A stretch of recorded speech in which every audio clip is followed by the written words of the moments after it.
So for those of you who are in the East Coast, Happy New Year to you. And for those of you who are in the West Coast where I am right now, happy soon to be New Year. What you're catching me doing right now is I'm setting up for my radio broadcast, my broadcast for this evening. I'm getting everything set up. And if you see, I'm, hanging, let me see if I could pull it up here on my iPad. Okay, so I'm, breaking things down. You probably can't see that, but I'm going through my show notes and things like that so that I can put together a really nice show for this evening. And so I decided to, why don't I capture the process of what it is that I'm doing, give you some great resources that you can plug into, and maybe even introduce you to a 21-day blogging challenge that I'm involved in right now. And if you want to check that out, you can go to askjah.com/KBC. And that's askjah.com/K as in kite, B as in boy, C as in cat. All right, KBC. All right, so pop on over there, get involved with the 21-day blogging challenge. It actually is a very sweet platform that we are launching. We're in beta right now, and we're putting together this platform in order to help like-minded individuals, folks who really have the blogging bug, but maybe don't know how to quite go about doing it, how to get the roadblocks, the mental blocks out of their mind. So what I'm going to do right now, I'm doing the whole setup thing. I'm going to actually embed this Hangout over here on some of my different outlets, Facebook being one of them. And that way, for all of you who are on Facebook, you'll be able to kind of catch what I've got going on right now. Really excited about this. Modern technology is such an awesome thing. I mean, I remember years ago when we wouldn't be able to do anything like this remote without it being very expensive. I remember one of the first, what do we call it? It was a webcast. One of the first webcasts, I was a part of that, and it was for a radio station, Star 98.7 back in California. And so it was when, I don't know if you know about the band Barenaked Ladies, but they came out to the house in Point Dume, and we went ahead and taped a intimate concert for fans of theirs for Star 98.7, and it was actually a very awesome event. And so I was a production assistant on that shoot, and worked very closely with the producer and the director and the staff, the camera people and all that. It was a very fun shoot. And the food was really good. You got to have good food. One thing that I love about the whole thing with production is usually, especially if you get the right person in there putting together the shoots and all that, you've got some really good craft services that come out and feed you very well. I really, to this day, don't understand how more people aren't big as houses who work inside of the industry. Some of them are, but I don't know why there aren't more who are with, because craft services usually are so good. Okay, so now I'm going to my timeline so I can plug this in. And I don't know if I've got just too many things going on the computer right now where it's being a little on the slow side, but okay, here we go. So anyway, I'm really excited, and I want to know, what do you have going on for this coming year? What do you have going on for it? What have you earmarked for making it happen in 2015? I have earmarked quite a few things myself, and it's not on the resolution tip. I don't believe in doing New Year's resolutions, because to me, a day is a day is a day, and you're either going to do stuff or you're not. So I didn't go by way of making New Year's resolutions, but let me see. Let me just put a quick message here. Hey, Happy New Year. You know what I should do? Let me make it a little more interesting for you if you happen to be watching this right now. I'm going to share my screen. Let me share it real quick, and then you'll see exactly what I'm doing. Now, this is some of the secret sauce. This is behind the scene stuff that we do that you probably are wondering, like, how in the world do they actually do that stuff? So let me go ahead and share my screen real quick. Boom. Okay, Happy New Year. I'm broadcasting, I don't know, caps. I don't want to scream at everybody. I'm broadcasting live right now.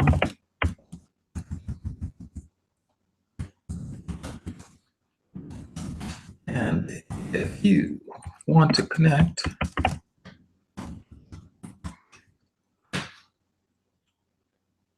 just press the play button on the video icon and we'll talk as I get ready for my podcast while on a live broadcast. LOL. Hitting this year, this new year in full. Get it done.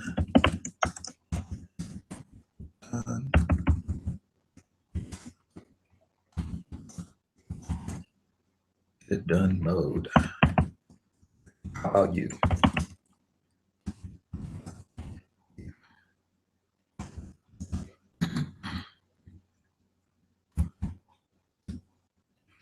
Okay, so if you want to jump on this turn of the year challenge in blogging, our new soon to be launched the greater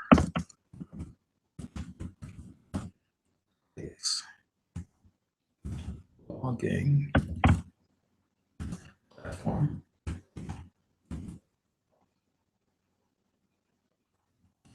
Visit this link now and get started. And position yourself to gain massive to established global of over 250,000 bloggers and world travelers. And so actually, we actually have, I didn't see the light and I remembered that I shared my screen, so I won't see the light. We actually have over 300,000, but I like to err on the side of extra modesty. And that way, it's like when you find out that it's like, oh, wait a minute, it's actually 300,000. It's a little bit more like, wow, okay, it's more robust, as opposed to me saying, oh yeah, 500,000 and we only have 300,000. And when I say only, of course I hold up the quote signs. 300,000 is pretty impressive, especially in a 3-year time frame. And so that's what we've got going on. So let's see. All right, so I'm going to go ahead and post it. Post. Now let's see. Nice. Okay, so this is great. So now when I hit play, if I were to hit play right now, it actually is going to open up a window here. Isn't that the coolest thing? So now I'm actually catching. I'm going to hit pause here because I don't want to hear myself. Okay, so I'm going to now come out of this window and but let me see. Let me put in a quick note. Let's chat. Let's chat. I'll be monitoring this feed while I'm getting my stuff together. Would love to spend of this New Year's with you. Wink. Thumbs up. And boom. That's cool. In real time, it does the thumbs up instead of waiting until I have to think. All right.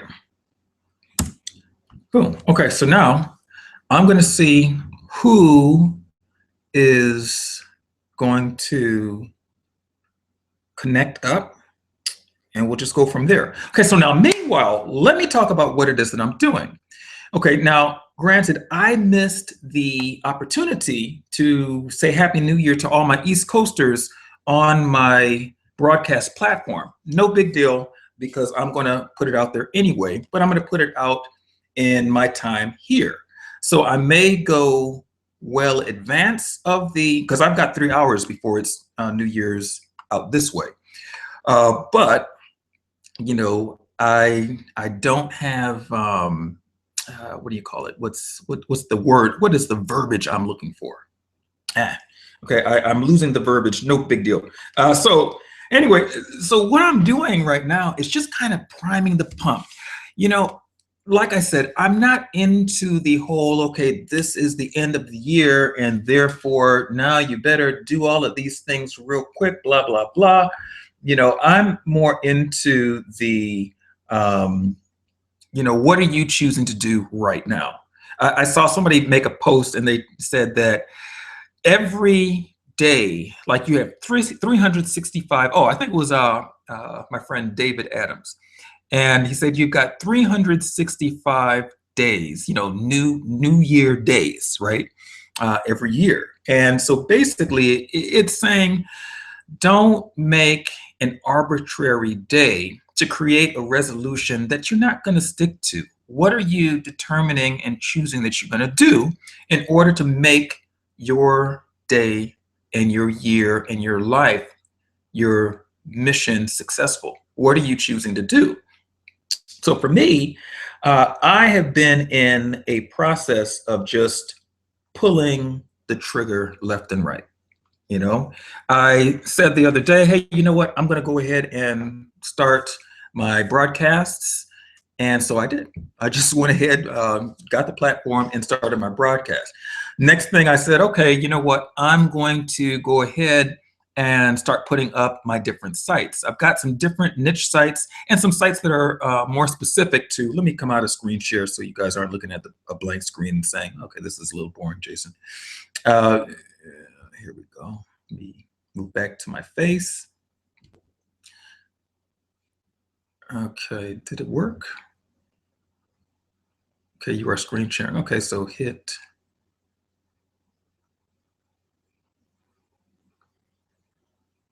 stop. Okay, so now I don't know if where it said present to everyone, if that was the deal, like if it actually showed what I've got going on. Okay, here I'm back. Hope that my beard is on. I was eating some refried beans and fried rice, and that fried rice was amazing. It was good. I put my foot in that one, and I was very happy with the results. Hey, Christy, Happy New Year to you too.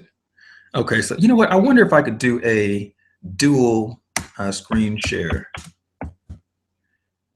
where you can see me and who it is that I'm speaking to whom I'm speaking, the parties to whom I am speaking. Let's see.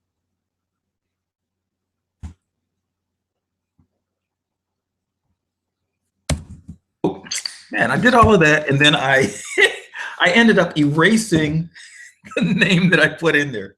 No big deal. Okay, so let me go ahead and do this again. Yeah, so here's the thing. So you can sit there and make these, arbitrary days, and then in the midst of all of that, not get anything done. And really what I want to do is encourage you to get a boatload of stuff done, and not just to do stuff for doing stuff's sake. I want you to get stuff done that is actually in line with your purpose and your destiny. And the best way to do that is to understand what that is, and then to create objectives around that. Now I work with, a lot of different things, from my iPad, just mapping stuff out. I've been a mapper for years. I've got probably about 300 or 400 mind maps for different projects and things like that. And as I roll those things out, I will definitely delegate them off to somewhere to actually get those things done. But what I like to do is dump my brain as often as possible. And all of you who are about to say something sarcastic with that last statement, don't go there. I heard one of you, and yeah, that wasn't very kind. So anyway, I like to dump my brain onto a mind map, a series of them, and break it down. And that way, there's a scripture in Habakkuk that says for us to take the vision, to write it down, to make it plain that others can run with it, right? And really what that boils down to, you could take it and move it into the business sector. And in the business sector, it talks about, having a business plan, having a mission statement, a vision statement, and all of that.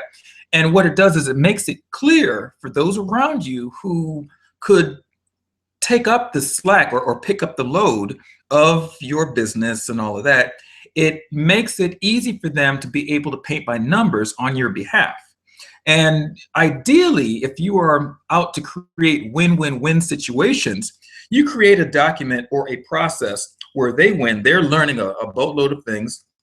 You're winning because you're getting your stuff done. And the clientele, if you're doing this in business, or if you're doing it just in life, your community at large, they benefit as well, because they're getting the benefit of how well you increase and how well your process comes together, because ultimately it's going to benefit them as well. So as you plug that stuff together, you put it into a legible document that others can take it and run with it, you're able to now start delegating your things with clarity. And that way you ultimately know exactly what you want to get done. You're able to train those that you delegate to into that model, and then they're able to get the stuff done and tweak it as they're working it day in and day out. They can hone it to streamline it to make the process even better than what you had originally given to them. Mainly because they have mainly because I'm just looking at messages that are popping up. Mainly because they have the insight of constantly working at stuff, and their mind gets to working and saying, how can I do this better? How can I make this thing work that much better? I'm going to give you a really cool thing that happened between me and my oldest son last night. Now I'm sitting there doing the dishes, right? Just washing, because our dishwasher was not working for whatever reason, would not latch. So I said, okay, well, I guess I'm the dishwasher for the evening. So I'm sitting there and putting together the, dishes. I have a system that I go by, right? The forks, the spoons, they all, it's kind of a little on the OCD side when I'm washing dishes. I like it, but others may think that it's a little compulsive. But what I do is I group all of my spoons and my forks and my knives and the bigger utensils together, right? And so they line the inside of the sink. Each thing has its compartment. And so basically, as I'm washing them and I'm putting them over into the other sink, because we have one of those double sinks, you're washing one, rinse the other. As I'm putting them over into the other sink, I put them in a similar configuration. And so last night I was talking to my son, giving him a lesson, and this is going to be a great lesson for you as well, on time management, effective time usage, and how do you really streamline your processes in order to make sure that what you're doing is not reinventing the wheel over and over again. And so I thought, you know what? I think that there is going to be a lesson that comes out of this whole dishwashing process. So as I'm washing and then eventually rinsing, I'm handing him the dishes. And, you know, he's 6 years old. And he's like, oh, Daddy, can I help you? I was like, sure, sure, sure. So I hand him the dishes, right? And then he puts them onto the dry mat. Well, what ended up happening was at a certain point, I started talking to him about systems and time management, energy efficiency, and things like that. And I wanted to give him a reference or a metaphor that he could understand and could really relate to. So I started working with the knives and spoons and forks and stuff. And so initially, as I was sitting there, you know, washing them and putting them over to the side, I was telling him, okay, now notice how I do this. Now, I'm not saying that my way is the best way, that it's the right way. It just works for me very well. And it's worked for me for years. When I load a dishwasher, I don't have to think about it anymore because I've been loading it a certain way for so many years that I just automatically know where everything is going to go. So I can just get in there and do it, right? So now with him, I started telling him, okay, so let's look at this real quick. If you notice, Daddy puts the dishes like this. I wash them, put them in the sink like this. And that way, when I go to rinse them, I can grab the whole grouping of the spoons or the knives or the forks or the other utensils and rinse them all off at the same time, as opposed to having to rinse them one by one, or as opposed to if they were all in the sink, jumbled up together, now I've got to pick through them in order to make my job easier later on. So instead of doing it like that, I put them in the sink in a certain way, and that way they're already grouped. So as I'm grouping, I said, okay, now let me solidify this lesson to him. So he goes to now take the forks. I think we're on forks at that point. And now he's, you know, putting them onto the dry mat. And so instead of giving him the whole stack of them that I rinsed off, I decided, let me give him one, and then rinse another one, and then give him that one, and then rinse another one, and then give him that one. And then after a while, he started looking at me like, okay, you know, and my perception was like, how come he's giving me one at a time and I'm going back and forth and back and forth? And then after that last one, I said, okay, well, not the last fork in the bunch, but the last one that I was going to give him singly, I said to him, do you notice something? And he's like, well, what? I said, you're making many trips. And he said, yeah. I said, so what is that costing you? And he says, time. And I said, okay, so now what if, I said, so now I'm going to give you all of these, you know, I rinsed them all off, handed them to him. And then, so he went over, carried the whole stack, and he was going to put them down. I said, no, put them all down at the same time. So we put them down at the same time. Then he came back over. I said, let me talk to you about this principle. So he said, okay. I said, so now when I gave you each fork one at a time, you were making all of these trips. I said, but when I gave you the whole stack at once, you were able to make one trip for the rest of those 100 forks. Now, there wasn't 100 forks there, but you know, you get the point. I said, now what if it took you 1 minute to walk each one of those forks over, and there was 100 forks there? So that would be 100 minutes or almost 2 hours worth of your time walking back and forth, taking one fork by one fork. And he says, okay. And so, you know, I could see that it connected, but I wanted it to go deeper. So I said, so let's look at that. Say that you want to, you know, play with Daddy, right? You want Daddy and you to, you know, have a good time, you guys out in the yard, whatever, playing and all of that. But you've got 100 of these things to take, and you're taking them one by one. I said, that's going to take you almost 2 hours. So guess where you have to sacrifice now? I said, that means there's 2 hours, almost 2 hours, that you and Daddy aren't going to be able to play because you've taken that time up with those forks. And he was like, oh. See, so I saw the light bulb go off in his head. I said, you see, in life, anything that we want to do efficiently in order to be proficient at and to make sure that we have it streamlined so that we get the maximum, we use the minimum amount of time to get it done and get the maximum results in order to free us up to do things that we actually want to do, That's why we structure systems, to put systems in place in order to make sure things work smoothly, so that we don't have to take the extra time walking them one by one by one. And he got it. He was like, oh, I said, see, so that's why Daddy spends as much time as he does, as much time as I do, putting systems together or mapping things out, because it may seem like it takes more time at the beginning to map the thing out. However, once I've got it mapped, I never have to map it again because it's already structured. It's in the plan. So then I could take that thing, add more workers to it, scale it however large I want, because it's going to be the same thing that is going to be done over and over and over again. I said, however, if I have to redo this every single time that I need to get this task done, and I write it out every single time, that means that I'm cutting away valuable time that I could be taking to play with you guys, where we can all go traveling, go on trips, do a whole bunch of things that we want to do, as opposed to the thing that I have now created for myself to have to do because I didn't structure or put a system in place in the first place. He got it. And I learned something in the midst of that as well. I learned that everything in life, if we want to do it at the highest level, it's better for us to take the time at the beginning.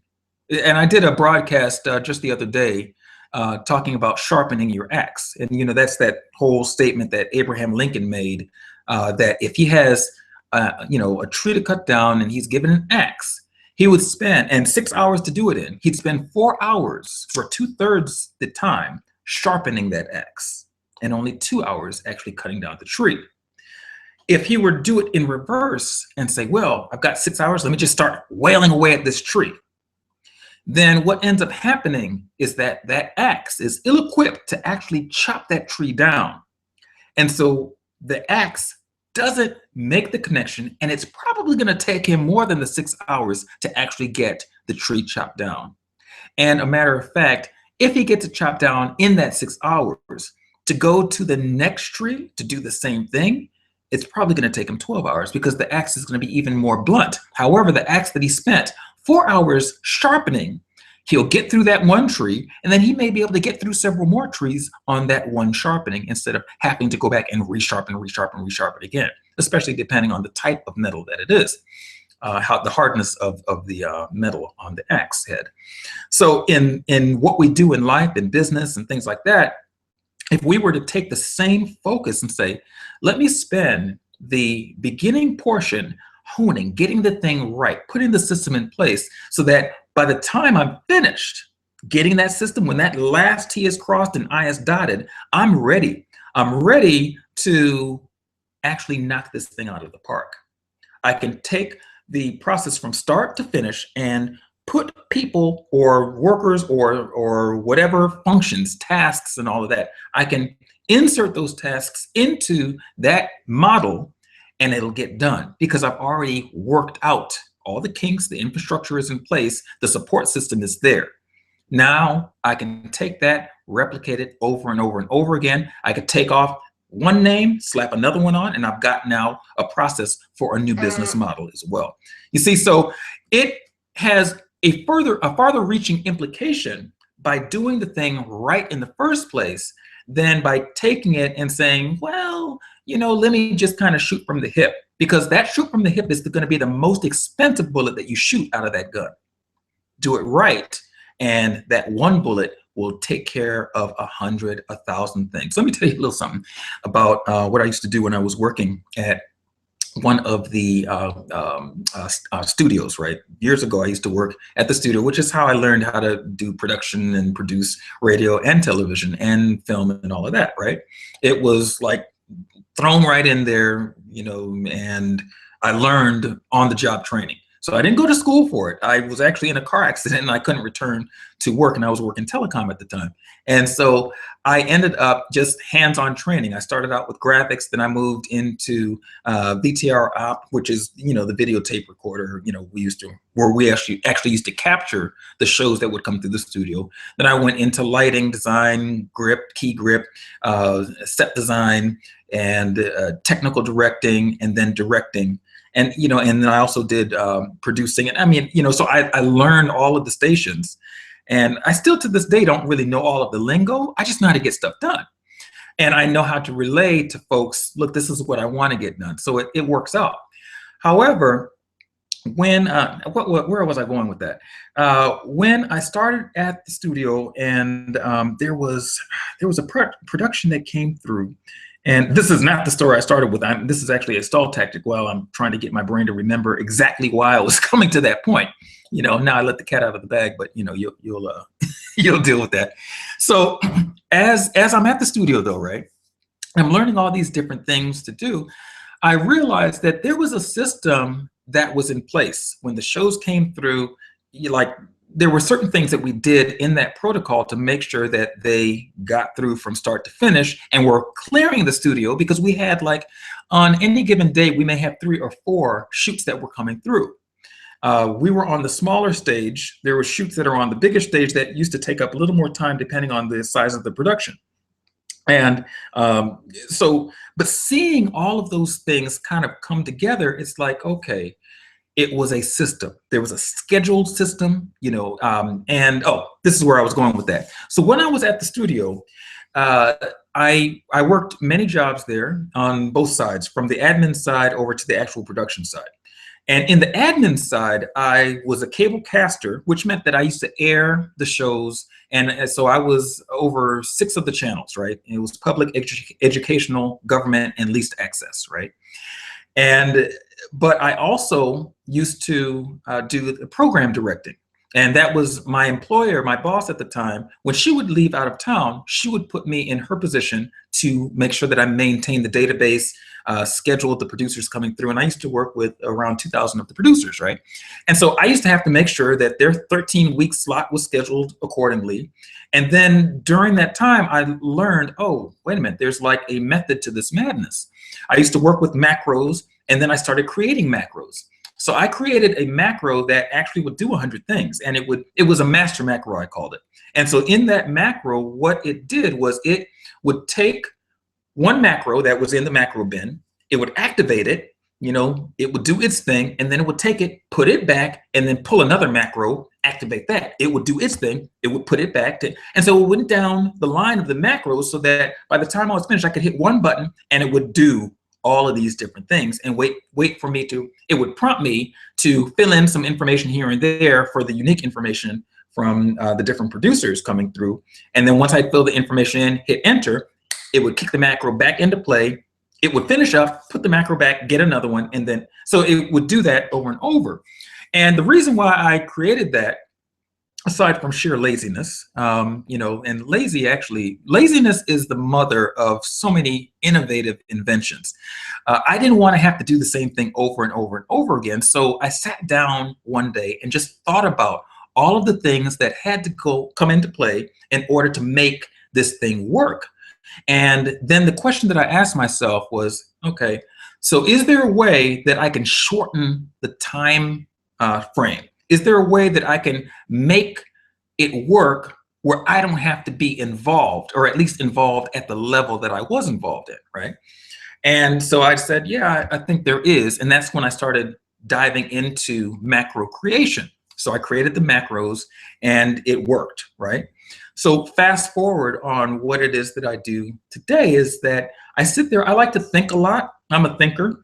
And so I will sit and break down a system or a process and say, okay, so now how can I do this and scale it in a way where it kind of feels like I'm just doing it once, so that once I do it once, it now multiplies itself, you know?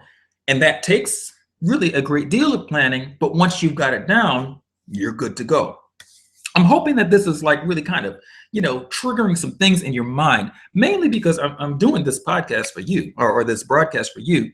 I want to be able to say, wow, that was some great information that Jason gave me, and it is exactly what I needed in order for me to really knock 2015 out of the park. Yeah, I mean, really, because you have the potential, you really have the potential to do that. And if you activate the right tools, the right mindset, you can do exactly that. Tools, mindset, the right platform in place it could actually create a scenario where you can manufacture your own success. I mean, this is not theory, what I'm telling you. This is actual bona fide, verifiable, information. That principles, they're universal principles, they're timeless. And so if you implement them in your life, in the way that you do things, you can structure anything in your life to work on your behalf. Let me give you a great example. Years ago, when my wife and I were living in Santa Barbara with our first child, we have very busy lives. And I mean, we still do to this day. But while we were there, we came up with a system where we were able to cook a month's worth of food in a weekend. I mean, literally. And what we would do is we would get them into, I used to call it the mise en place meals, right? We would take them and create like, different types of beans, grains, different things like that, were staples for us. We'd get them to a certain point, and then we'd freeze some, refrigerate others. And so then when we were ready for them, we were able to cook high-end gourmet meals in a fraction of the time. I'm talking about fast food time frames, because we didn't have to now cook the thing. We just had to prep it. We had to, kind of dress it up. So it may be, dressing up may have been just saying, okay, now I've got this rice or this millet or this teff or whatever. Let me chop up some onions, get some dried tomatoes, this, that, and the other, throw it into the skillet with some olive or coconut oil, some seasoning, throw the rice in on top of it, some peppers, maybe some nuts or dried fruits, whatever, toss that around, and let me have that on a bed of salad or with a stew or whatever, right? All of those things were able to come together. I don't think that any of our meals took us more than 15 minutes to prepare. And we've had friends drop in and have been like, how in the world do you guys get this amount of food cooked in this time frame? And it's because we had a system in place. So we systematized our food because we didn't want to eat out at restaurants, because for one, it's not healthy to do that, not on an ongoing basis. And then two, we never really satisfied with the flavor of the food that we would get at the majority of the restaurants, because a lot of times they are it's food that's built more for speed, convenience, and to increase their bottom line, to kind of ride the slim margins that they have in the restaurant. So we're like, yeah, we don't really want to spend our time and energy for slim margins. Sometimes we would just go out just because we're socializing, and it's like, okay, well, we'll just do it, but not because we're just hankering for this meal that they're going to cook. So we had our system in place to make sure that we're able to cook the meals that we wanted to eat, that brought joy to our souls, and also, in case anybody dropped in, that we would be able to just grab those meals, get them together, and feed them, because we're into feeding folks. That's our thing, one of our things. So by the time we realized that we were saving so much time and energy, then we started thinking, okay, so what other things can we systematize?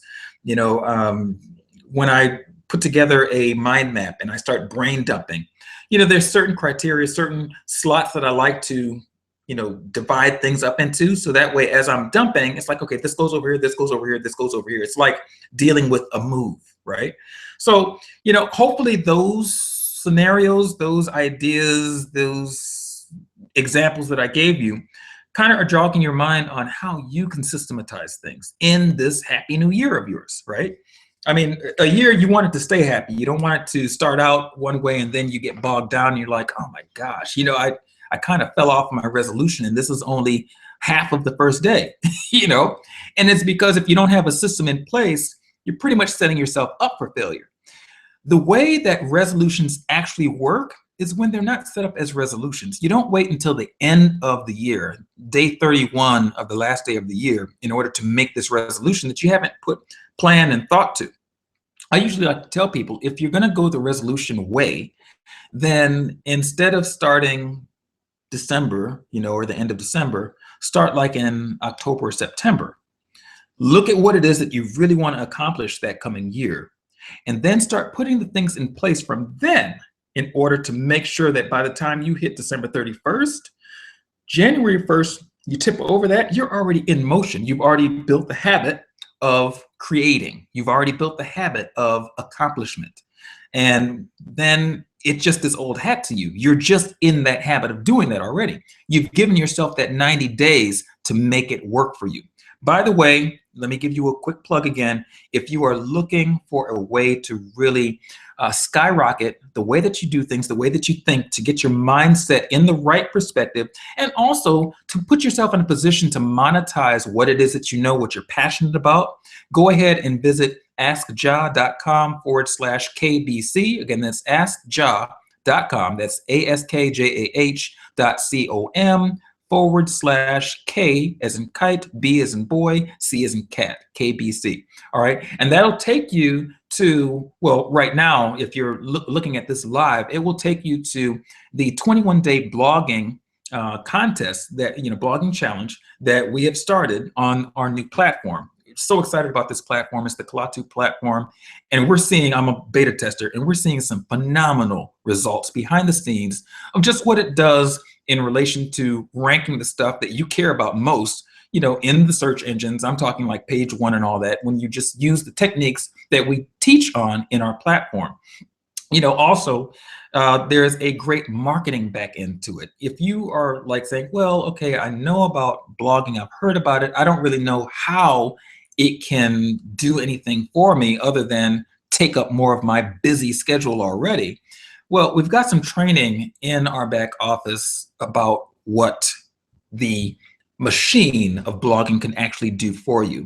And then the examples of some of the Fortune 500 and Fortune 100 companies that are actually using blogs and are trying to figure out, well, how do we use it in order, because we're seeing others who are professional bloggers knock it out of the park. But there's a few key things that you have to have in place in order for it to work. One of them is that you have to have something to offer. I mean, if you are blogging and the blog is not going anywhere, meaning that you don't have it attached to anything, something that is going to be monetizable, like a product to sell, for example, training to sell, a destination to go to, whatever it is, an affiliate offer. If you don't have that in place, then you aren't really positioning yourself to make money. Now, I know some bloggers who are blogging and they're depending on Google AdSense, which I would not use that. I mean, you can make great money, but what ends up happening is that you have to put so much effort and energy into it. You want to make sure, of course, that your content is on hit. And by that, I mean that it is stellar content in order to be able to get your numbers up. But you still are going to have to market that blog. So if you're not understanding how to market the blog, that's where the issue comes in. You could have the greatest content in the world, but if you don't understand how to get it out in front of your audience, how to get it out in front of your marketplace so that folks who you want to take notice actually take notice of your blog, well, you have issues there. You should be spending anywhere from 80 to 90% marketing your blog, right? Marketing your business if you're in business, and only 10 to 20% actually working on or inside of your business, delegating stuff. And if you're not doing that, then you are setting yourself up for failure, basically. So all of that to say that if you are looking for a way to understand how to go about blogging, how to position yourself, how to utilize a platform that is going to skyrocket you and take you to a position where and I don't care what it is that you're blogging about. I mean, and we made a joke tongue in cheek about, you could blog about underwater basket weaving. And funny enough is that I actually did a search for underwater basket weaving, and there is actually videos out there that are like ranking for underwater basket weaving. I know it's the funniest thing. It's something that has been cliche over the years, but there actually is folks out there who do underwater basket weaving, the funniest thing. So anyway, so all of that, but I don't really care what it is that you're into. You could have a passion for food. You could be like one of my fellow chefs out there. I know a lot of you chefs out there who are trying to figure out, okay, how do you make your blog actually drive the proper traffic to, create multiple income streams and things like that? There are some key things that you should be thinking about in order to keep you from having to only make your money by the labor that you can do in the kitchen. And see, I got sick of that myself. I love the cooking process. I love chefing. I love the camaraderie. I love being in the midst of fellow culinarians and the creative juices that are flowing. No pun intended, but you see all these roasts and things like that with the juiciness. But what I didn't like is that you have to do so much. You basically have to sacrifice your life as a chef. And not that we don't love the food culture and all of that, but at the same token, there comes a breaking point. If you find that you are, sitting there slamming your head against the wall to pay your dues and all of that, and you get passed over because nobody knows you, you really have the ability to control that.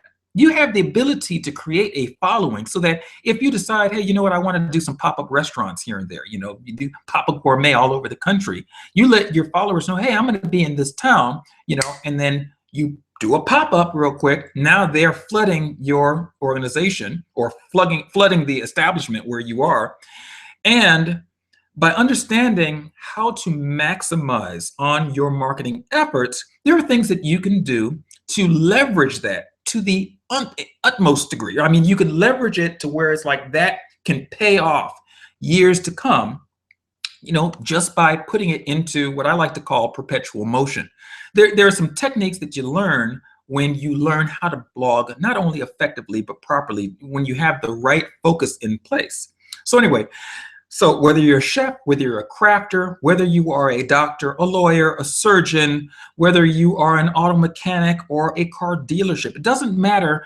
You do need or you can benefit from a blog.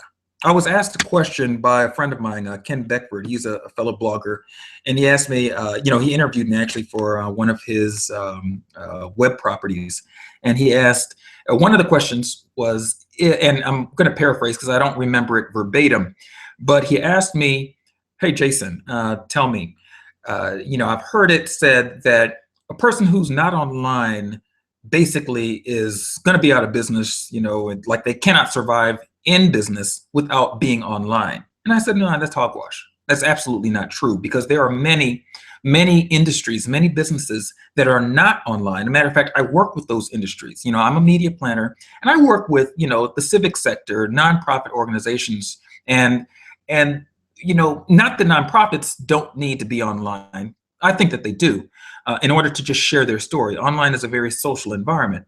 But there are places inside of the government that they will never see online, because that's not what their business model is. Their business model is not based on how many likes they get. It's based on the connections that they make inside of their industry in order to get a specific task done. So they send out RFPs and things like that. Totally different ball game, totally different focus. Now, can they benefit by having an online presence, a social presence? Absolutely. I mean, we see that modeled out by the President of the United States. I mean, how did he even win? He came out of nowhere, but he leveraged social media. He did a blitz campaign in the social media space that allowed him to pull ahead of all of his contenders, even though he was an unknown at that time. The strategic moves that he made online created a knowing of who he was. And he ended up winning the election and then went and repeated that again. So we see that the power of online social media, the digital marketing space, the landscape, it is viable. It works. But, okay, it is not the end all, the be all. It's not. But it does help. It can enhance what you're doing, especially if your objective is to connect with a base, to create a base. Now, what did the president do? How was he able? Obama, when he did the campaign, it was a grassroots effort, and folks were giving $5 here, $20 there, maybe $100 on the high spenders, but it was enough small donations that was able to fund his campaign and to able to virally move him through the social media space to get himself known. Okay, so it works. It absolutely works. It's just you have to work it properly. So you have to have the right team in place in order to understand what you're doing, what your objectives are, and then how to implement a plan to get you to your end goal objective. If you don't have those things in place, you're going to have problems. Okay, then you're going to be amongst the folks who say, I tried it, social media doesn't work, or I tried it, blogging doesn't work. No, you just didn't work it properly. You didn't have the right folks advising you.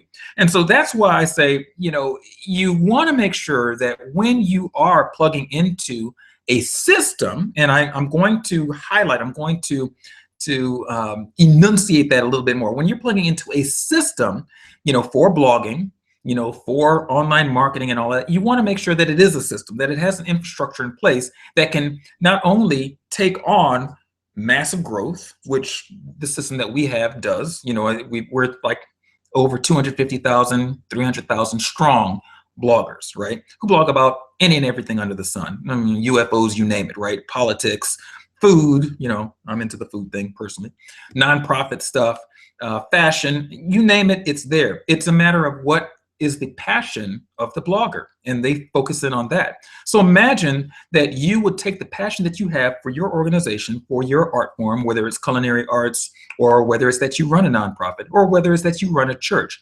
Whatever it is that you have that passion for, you have maybe a deep knowledge or a deep curiosity even. You may say, well, I'm not really passionate about things, but I do want to learn this. Okay, so take that curiosity and start converting that into usable content. Maybe you take people through a journey of what it is to learn a new language. Okay, I want to learn Spanish. So what does that look like? So as you're learning Spanish, let me refresh just to make sure that I'm not having anybody ask me questions. But say that you want to learn Spanish, right? And so as you are learning Spanish, you're going through all the ups and downs and you're recording that. So it becomes like a video blog. Say that you are saying, hey, you know what? I want to do a tour, a food tour. I'm a chef and I've always wanted to go over to Madagascar because I remember reading just in the history of spices and the spice trade that so many unique spices come from over in Madagascar. Okay, so you take a trip over to Madagascar, and while you're on that trip, you're meeting with the spice traders, you're talking about different things, different applications, different pairings of spices and foods and exotic meats and things like that. You're talking about all of that stuff, and you're recording that to your blog. Now, can you imagine if you were to, oh great, I just was let in to join a group that I requested to join. Thank you. If you were to now highlight that, can you imagine the type of following you can get? Look at fellow chefs or chefs who are coming up in the industry, or folks who are thinking about becoming a chef who say, you know what, I just want somebody to be able to mentor me. I may not know them in person, but I want them to be able to mentor me in my process. So how can I do that? And then up pops your blog because you have learned how to market it properly. You've learned how to keyword research it. You've learned the fundamentals and some of the ninja tricks there are to strategically getting yourself placed in front of your marketplace, not just in front of just this large, broad audience. That's not important because you can get in front of 1 million people, but if they're not 1 million buyers, does it really make sense? What it does is it ends up costing you money because now you've got to pay for the bandwidth if you are hosting your own blog. Look, I know folks who are hosting their own blog and they're spending upwards into $300 to $600 per month because they have the numbers to justify that. However, that's still a pretty heavy price, especially if you don't understand what it is that you're doing in order to recoup that money. If you're doing a blog and you're spending that kind of money every month and you're not making money back in order to offset those costs at the very least, not to mention putting some money in your pocket, you're going out of the world backwards. Blogs should not end up taking from you. They should end up enhancing you in some way, shape, or form, whether it's opening doors for you to get in front of folks in order to be speaker, and make $10,000, $20,000, $50,000, $100,000 for a speaking engagement, because you have now created the notoriety for yourself and all of that. It could be anything. But you've got to now determine what is it that you want it to do for you, and then you structure it, you schedule it, you put together an editorial calendar in order to make that happen. Okay, there's ways that you research that. Now, I go into a training on just how to go about researching, what areas that you research, how do you find who your buyers are, your followers are, your evangelists, your volunteers, all of those type of things, and of course, my focus is nonprofits. So I want to say, okay, how do I enhance that sector, that demographic of nonprofits? Because I'm going to give you a quick statistic. Now, the statistic used to be 1.2 million nonprofits in the United States, right? Now it's between 1.5 and 1.8 million nonprofits in the United States. And, it was 7% of them closed every year or were in danger of closing, which used to be 72,000, which is roughly 200 per day closing, right? Now, with that same 7%, we are looking at anywhere from 200, I think it's 287 to 350, something like that, somewhere around there, because you're looking at 105 to 120,000 that are closing or in danger of closing or being absorbed in some way, shape, or form. That's a lot. Now, you know, when you look at just in the whole scope of things, the whole scheme of things, it may seem like a drop in the bucket when you say, yeah, but there's 1.5 to 1.8 million of them in existence.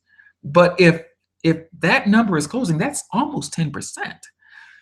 That's a lot. That's a lot of closures, you know, and that means that that is a lot of displacement, because folks who actually work for those organizations mean, you know, they become ungainfully employed. You know, they're no longer employed. So now they're taxing the system. The folks who are working for the nonprofits, who are just trying to hold everything together to keep themselves from closing, their focus is totally off of the work that they open their doors to do.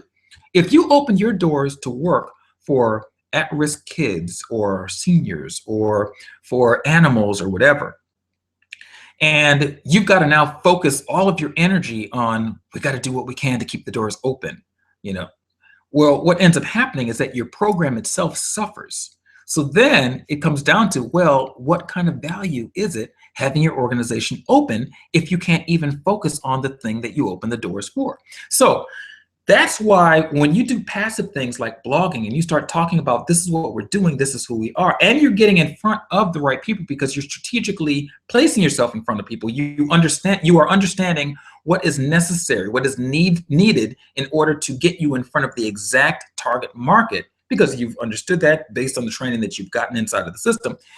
That is when you can say, okay, so now I know what to talk about, when to talk about it, and how to spread the word in order to get the resources coming back in, the support that we need coming back through, in order so that we can now take the majority of our energy and build and market the program in place, not just the fundraisers that we have to market every single year. Fundraisers, which, mind you, don't really, I mean, pound for pound, they do not really net you the largest profit. If it wasn't for the subsidies that you get and the in-kind gifting, you know, where you get a facility and they either give you a discount on the rate or they give it to you for free. If it wasn't for the fact that you were getting all these things for free or for very low cost, you'd end up going out of the world backwards just by putting on the fundraiser. But imagine if you were to put on a virtual fundraiser or a crowd-funded fundraiser, a crowd-sourced fundraiser, to where folks understand your message, you're able to effectively tell your story through your blog, and you're able to get it in front of these people because you understand how to market it. Now you get people who are buying into your vision, your objective, and they're saying, this is an organization that deserves my support. Your organization is an organization that deserves my support, and therefore I'm going to spend my money on keeping your organization open. I'm making the investment in the lives that you touch.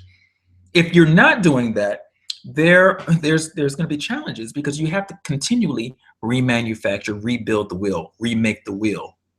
You don't want to reinvent the wheel. You want to be able to get your system set up, and then from that setting up of the system, having it in place, you just now continue to focus on getting the qualified people to come through that funnel in order to make sure that what you end up doing is getting funded properly. That's really the long and short of it. You want to get your message out in front of your market. Now, let's talk about the scenario of if you decide, oh yeah, okay, but we have a blog already.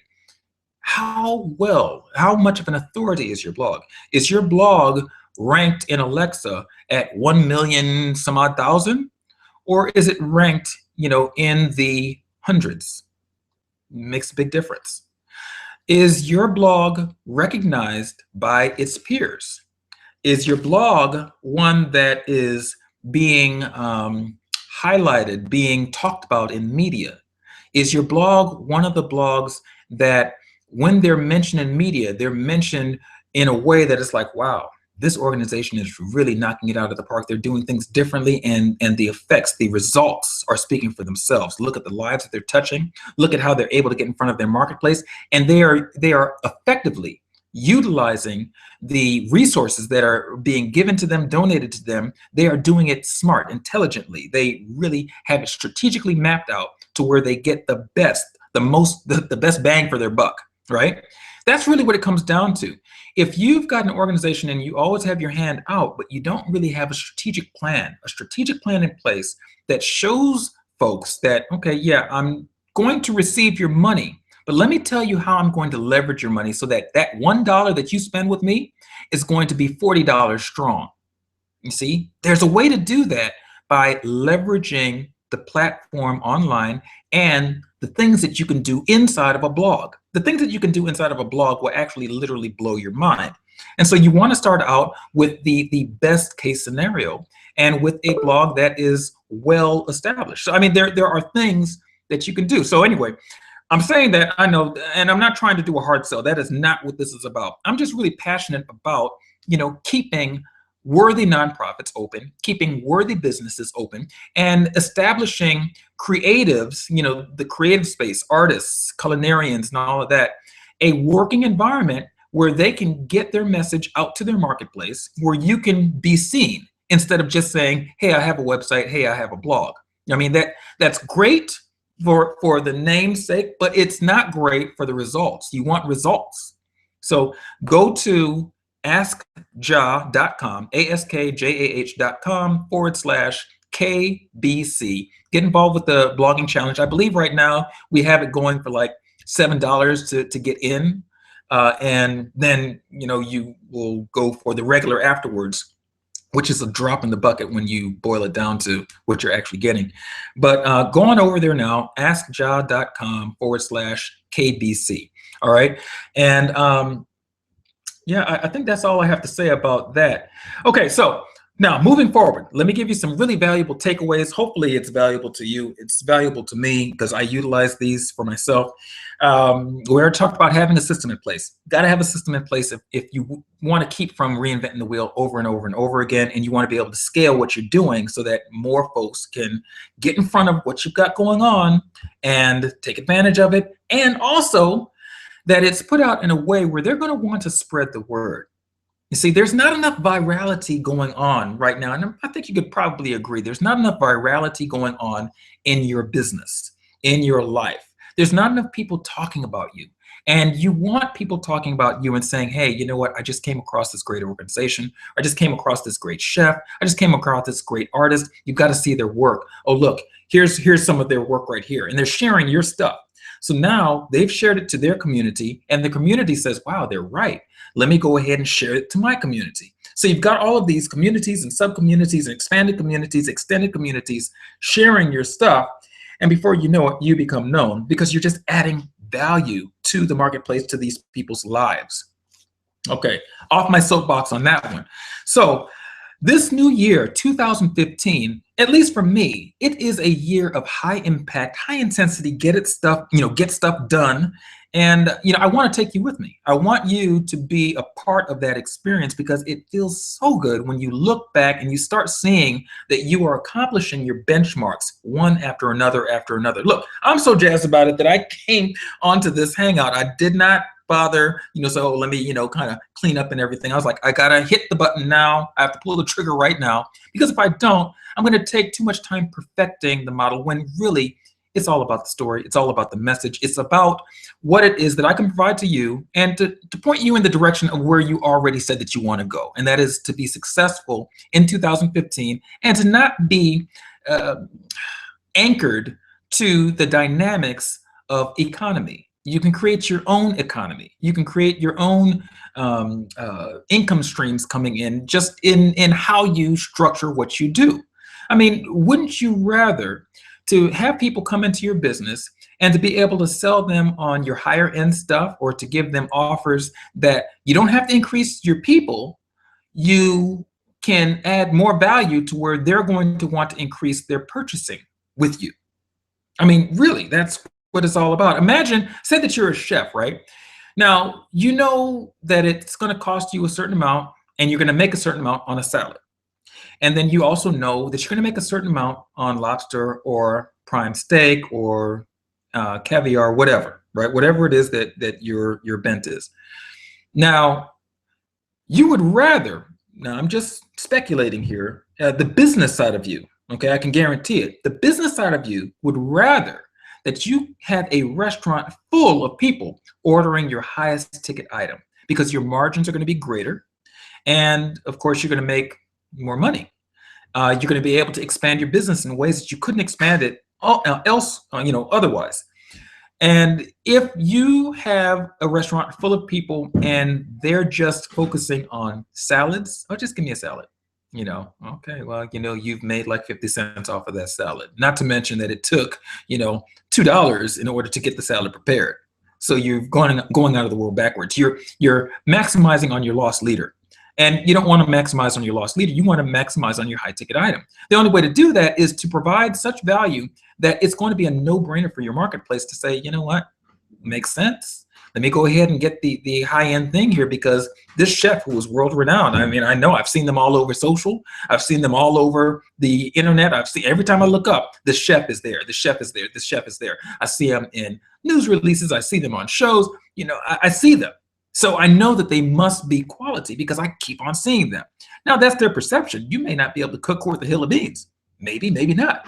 But if you can, and you're able to now market the fact that you can, now you're becoming known and celebrities are looking you up, and now you're able to offer the price range or the type of items that you ultimately want to cook. You can start experimenting and really treating that plate as your canvas instead of being locked into, oh, I'm just doing surf and turf, surf and turf, surf and turf, okay? I know it sounds funny, but that's the reality of it, it.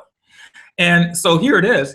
You can go that way, or you can establish yourself as the expert and the authority in your field by creating your presence online, strategically creating it online in a way where folks can say, wow, they're just solid. I mean, I look around and, they must be the go-to person because I keep on seeing them. People are asking them to interview all the time. I'm seeing them in other people's blog posts. I'm seeing their dishes, the things from their Pinterest being shared all over the place. This person is the one to follow. So, just wanted to give you a good snapshot on the power of what you have in your hands when you effectively leverage a high authority blog. If you want a high authority blog, I want you to pop over to askjah.com/KBC. That's askjah.com/KBC. Why do I have all of these call to actions in here? Because you need to take action. Take action. This is your year. This is your year to be able to really own your industry. And I'm not talking about that in a very narcissistic way. I'm talking about it. It's just that you deserve to be a go-to person in your industry. You put the work in. You did your due diligence. You have, you have done the grunt work. You've paid your dues. So now it's time for those dues to pay off. Step out there, pull the trigger, go for your dreams, but go for them in a smart way. Don't just, blindly shoot and, you have no objective, no target. Understand what your target is. And if you're not clear on your target, we do have a product for that. It's called the 15K, and it'll help you clarify your position in your marketplace and your position in your life. So you go through, get really clear on that, and then you start making your strategic moves in order to accomplish that thing that you say that you ultimately want to get to. A lot of people come into the industry, and I don't care what industry it is, they come in without necessarily a plan. The ones who have the plan, you see they make it because that's only thing that's on their mind is let me obtain my objective. Let me meet my objective. This is my vision. This is what I'm going for. That's all I see. There is no plan B. So you see them trekking for that. The ones who don't necessarily have a plan, you ask them, so what are you about? Who are you? What do you want to do? What do you ultimately want to do? Oh, I don't know. I just want to make a lot of money. Good luck. Good luck. What value are you offering to your marketplace? If you're not offering value, well, aside from robbing a bank or doing some other heinous crime, it's kind of very difficult to make a lot of money that you keep, that is sustainable. But if you have a destination in mind, then I'm going to this destination. The money automatically comes along with that because that's just a part of the process of getting to that destination. There's certain materials that you need that would like magnetically attract to you. And if you believe in that, and I believe in that, that would magnetically attract to you in order to establish your ultimate purpose in life. So as you are going towards your purpose, then you start creating this like whirlwind, this vortex. I've got a friend and mentor, Gina Gaudio Graves, who talks about the whole vortex model of doing business. Very interesting and scientific approach to honing in on what your essence is, why you're doing what you're doing, and how you kind of structure all of that. So, go ahead and plug into this challenge. And I want you to connect up with me. If this is interesting to you, if this is something that you're saying, you know what? Yeah, I need to do something and I'm ready to do something now. Go ahead and inbox me. Inbox me right now. If you're seeing this on Facebook, inbox me. If you're seeing it on YouTube, then I want you to go ahead and send me a message. If you're seeing it on my blog, then I want you to go ahead and shoot me a comment. And if you are seeing it on one of my pages, or if you're on the Lead Capture page, of course, go ahead and plug in your information. And a matter of fact, I'm doing a training, and I'm excited about this training. It is not a from the hip training, although I love doing those too. But this training is talking about the way to strategically approach your marketplace and how you isolate what it is that you ultimately want to talk about, so that you understand these are the talking points for your industry. This is what people are interested in. This is how you get people into this part of your funnel. This is how you get people into the buying part of your funnel. And both ends of those funnels are very important. You need to understand why you would do certain things in one end and why you would do other things in the other end of the funnel. And without that knowledge, you end up leaving a lot of money on the table, and I don't want to see you do that. So anyway, go ahead and plug in. I'm about to end this hangout, this broadcast, but go ahead and plug in by going to askja.com/KBC. You'll see the link below and click it. Go there, get started on the blogging contest. I believe that there's some cash and prizes going on with that as well. Don't quote me on that, but when you go over there, you'll see what we've got going on. Plug into it and get ready. Get in a teachable mode. Get in a very teachable mode. We've got an event coming up. I'm really excited about it. We're hitting Vegas in the next few weeks, matter of fact. My team will be there on the 21st of January. We've got a specialized training. And again, if you are, and this training is, I'm talking hands-on training, where we're going to go in, sit down, roll up our sleeves, and get to work and get other people inside of our organization to work to show, okay, this is how you put together this thing. This is how you do this. I think we'll be talking about funnels, putting together the right type of funnel, putting together the right type of mix, and media mix for your audience. How do you use tools and platforms like Facebook and Instagram and YouTube and Google Plus, and how do you leverage press and media and all of that good stuff in order to further your end goal objective. Okay, that's the caveat right there. In order to further your end goal objective. So you've got to come there with inside of your mind what it is that you want to accomplish, what you want to extract from it. I would love to have you there as a part of my team to get that deep training. And then we've got a speaker. Actually, he's a blogger consultant to the Fortune 100 companies, Neil Patel. And he's coming down and he's going to be delivering some very key ninja strategies and how he goes about consulting with the organizations that bring him in. And we're not talking slouchy organizations. I did say Fortune 100 companies, and we're talking like, I think Nike and Samsung and all of them. I believe that he's on, there's like a roster of the different companies that he does work for and consults. And, he knows what he's doing. He's the co-founder of Kissmetrics. Um, yeah, a very brilliant individual. So, we are going to be there, sitting underneath his tutelage, learning the newest strategies, the newest tricks of the trade, and understanding how we apply it to our individual businesses. And that's the powerful thing right there, because depending on your business, it's going to determine the conversation. If you don't have the right conversation, then you're not going to get the conversions that you want to get. Say that you are putting together a children's project, whether it's a children's story or a whole series.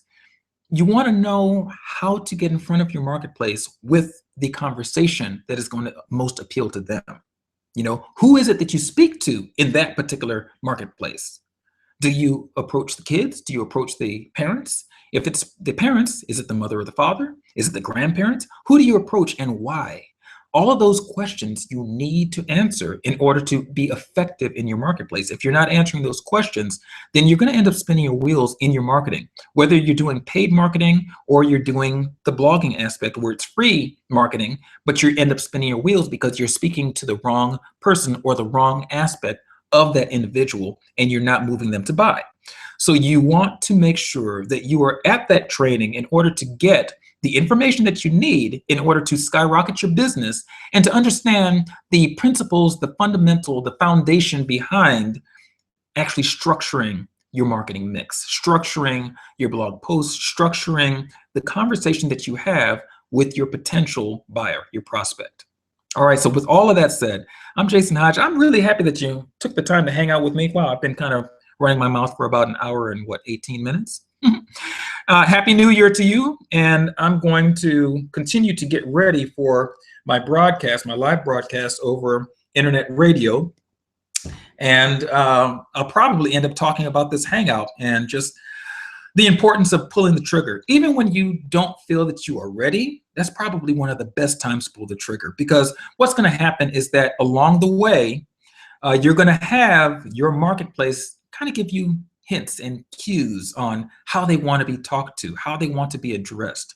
In that process, you will begin to hone your message. You'll begin to hone your approach. You'll begin to hone everything about you, everything about your business, everything about your project. You may even find that you need to tweak your project just in a certain way in order to skyrocket the numbers, the conversions, the interaction, the engagement with that project, or product, whatever it is. And it takes those aha moments. And sometimes it's just a matter of a person saying one word in a sentence that just kind of clicks that light bulb in your brain. And you're like, I never thought about it that way. I just had a conversation with one of my favorite uncles this evening, and we were talking about, the whole thing of raising kids. And I was thanking him for just the amount of information that he gave me, because I gleaned from that in raising my kids. I glean from the relationship that I see with him and my aunt, because, they've got such a great marriage. And so those are the things that I look at and I say, okay, that is my prime example on how it could be. So let me now really focus in on what it is that they've got going on. Let me ask the relevant questions, the questions that I have right then and there, and let me implement them immediately. So the difference with the information that he's given me over the months and years is that I implement it and I see the results immediately. I mean, the relationship that I have with my wife and kids is phenomenal. And it's because I listened. I actually took what he said to heart, because I've already seen the success that he's had in his model. And in the conversation that we had this evening is that he says, wow, something that you just said caused me to think about this in a totally different way. And I was thinking wow, you see, but that's how reciprocity goes. You give out to your marketplace and they will take away certain things that you even yourself didn't take away, and they feed it back to you, which gives you more aha moments, more light bulbs that go off, and you're like, wow, that was really good. And now it takes you to the next level.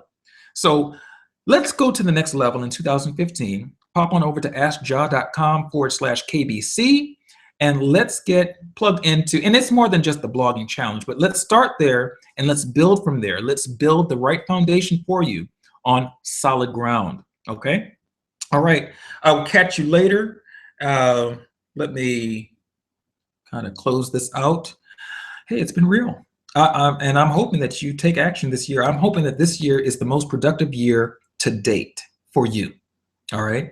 Again, askja.com/KBC. askja.com/KBC. Get involved with the blogging challenge. And, you know, if you're seeing this live right now and you're taking action, I applaud you. If you're seeing it live and you're not taking action, maybe I question you. I don't know.